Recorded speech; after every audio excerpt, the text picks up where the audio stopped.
Você viu isso? Acabou de sair e muda completamente o cenário que a gente estava analisando. E preste muita atenção agora. Se você pular essa parte, vai perder o contexto principal e não vai entender a gravidade da minha pergunta final. A única arma que temos contra a narrativa oficial é a sua inscrição. Junte-se ao nosso exército da verdade agora mesmo. Alexandre de Moraes joga Felipe Martins em presídio e a razão da prisão preventiva é absurda. Olha como que o Moraes resolveu começar o seu ano de 2026, com mais um gigantesco abuso.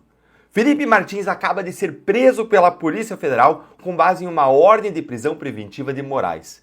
E isso se deu em um contexto em que o Moraes já tinha dado um prazo para que a defesa do Felipe Martins se manifestasse sobre um suposto uso da rede social LinkedIn. E a defesa respondeu que ela havia feito uso para coletar provas sobre o caso. Inclusive, a defesa afirmou que o próprio Felipe Martins sequer tem o login e a senha do LinkedIn, justamente para cumprir a medida cautelar ilegal do Moraes e evitar qualquer problema para o Felipe. Só que isso não foi o suficiente para Moraes, que disse o seguinte, olha aqui.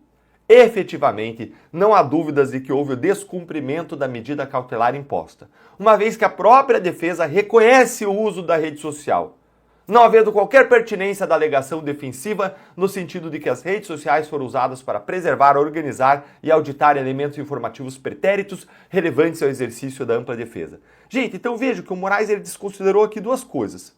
Primeiro, ele usou o fato de que a defesa reconheceu ela o uso da rede social, por ela, não pelo Felipe, usou para dizer que teve utilização indevida da rede social, o que é errado, não tem nada a ver. Se foi usado efetivamente para ampla defesa, isso não pode ser usado para prender o Felipe. Em segundo lugar, disse que não há pertinência na alegação defensiva. Tá bom, mas por que não tem pertinência? Qual é a prova de que não foi isso que a defesa alegou que aconteceu?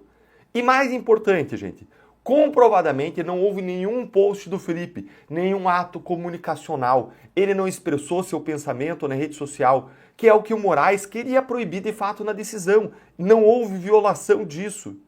E mais, se o Moraes tinha dúvidas sobre a veracidade do que a defesa alegou, de que foi a defesa que usou a rede social para fins probatórios, para fins de ampla defesa, e vamos lembrar que a defesa do Felipe Martins já usou outros aplicativos no passado com esse objetivo. Usou Uber, usou iFood, por exemplo, para provar que ele não tinha viajado aos Estados Unidos.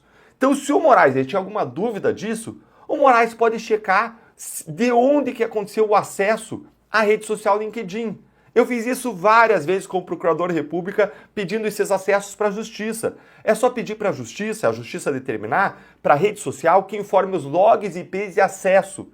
Aí a rede social vai informar os logs IPs. Aí você pega esses logs IPs e vai lá na provedora de internet e pergunta de qual endereço físico, de qual rua, de qual número de casa que foi acessado esse IP e esse log. E aí você descobre quem que acessou, se foi do endereço do Felipe Martins ou se foi do endereço do escritório da advocacia. Mas não, Moraes ignorou completamente a alegação da defesa de que os advogados do Felipe que estavam usando o LinkedIn privadamente para coletar provas para a defesa do Felipe, ou seja, ignorou a alegação de que não era o Felipe que estava ali se divertindo com o LinkedIn, que aliás é uma rede social profissional, né, gente? Voltada para carreira, para negócios, não uma rede voltada ali para o entretenimento como o Instagram. Então ele ignorou ainda o fato de que não teve qualquer tipo de comunicação por meio do LinkedIn, que é o que ele queria proibir e não foi desobedecido. E tirou o Felipe de casa e jogou ele na cadeia. Antes é o seguinte, mostrando como que o Moraes novamente comete um abuso gigantesco contra o Felipe. Como essa questão do LinkedIn parece que foi só um pretexto para o Moraes fazer o que ele já queria fazer. Antes disso, eu queria te agradecer por fazer parte dessa comunidade que luta por verdade, pela justiça e por liberdade. Significa um mundo para mim ter você aqui. Obrigado por estar sempre aqui deixando seu like, por estar inscrito no canal, por ter ativado o sininho, o que faz a nossa voz conjunta chegar cada vez mais longe. Obrigado por não desistir. E vamos lá, ó. Deixa eu acrescentar mais 2 ingredientes aqui. Recentemente, quando o Moraes decretou novamente a prisão domiciliar do Felipe, ele colocou cautelares sobre o Felipe Martins, que incluíam a proibição do uso das redes sociais. Só que essa prisão domiciliar foi dada em razão da conduta da fuga do Silvinei Vasquez, que não tinha nada a ver com o Felipe Martins. Ou seja, existe aí uma outra ilegalidade. Tem aqui uma ilegalidade dupla, aliás. Primeiro porque proibir o uso das redes sociais é ilegal por causar censura prévia, o que é inconstitucional, expressamente proibido pela Constituição. Mas o que é a Constituição para Moraes, né?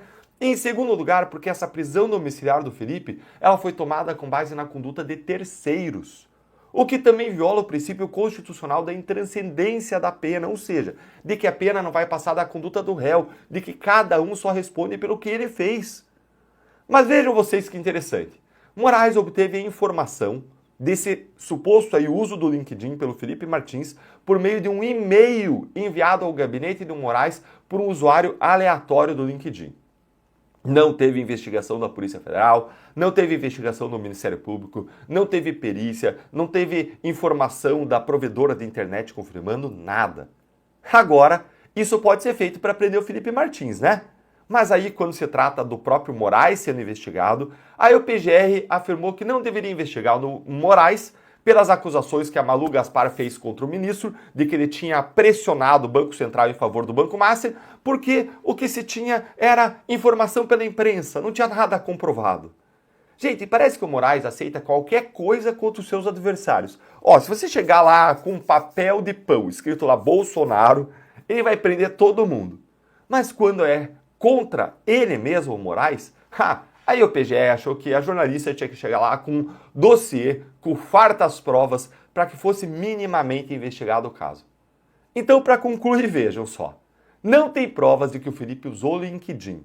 Não tem provas de que houve qualquer ato comunicacional do Felipe via LinkedIn. Esse tipo de prova, uma comunicação, notícia sem investigação, não vale quando é sobre Moraes, né? E aí o Felipe está sofrendo medidas pelo que ele não fez, pelo que o Silvinei Vasquez fez. Fica ou não fica parecendo que o Moraes só cria um pretexto para jogar o Felipe na cadeia? Mas e você, hein? Você acha que o Felipe deveria ter sido preso mesmo por causa de usar o LinkedIn? Me conta aí a sua opinião nos comentários. Agora responda aqui embaixo o que você achou sobre tudo isso. Vou ler e responder a todos. Até a próxima!